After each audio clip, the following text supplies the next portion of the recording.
a mortgage standpoint, that's arguably one of my favorite parts of my job. Yeah. Obviously, it can be like stressful in the moment. Yep. But I'll tell you, like, figuring out solutions on like how to get something done is one of my favorite parts of what I do. Yeah. You know, I always say with the mortgage side of things, especially the way that I've chosen to take my career, I wear a lot of hats, right? So I have a marketing hat, which is this podcast, right? And social media and everything that goes with that. I have a sales hat where at the end of the day, I have to sit down with referral partners and convince them to refer me business, right?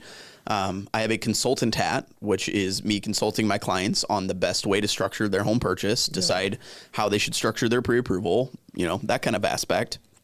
And then there's the problem solving aspect where it's like, hey, we've got this transaction. Here's the hurdle we're faced with. How can we overcome it? You know, and one of the avenues that I've chosen to take is, frankly, try to find a solution prior to presenting the problem. If you identify that problem rather than raising any red flags early, if you can find a solution prior to that and then bring it up, like that's been a huge value add for me, without hiding the fact that there's an issue too. Right. I will tell you that like that's something I've learned over the years is if there's ever going to be a problem on a file, two things really, but number one is bring it to everybody's attention as soon as you can. You have to. Because you want to get as many people involved, you know, without panicking anybody, to make sure that we're all working towards the same solution.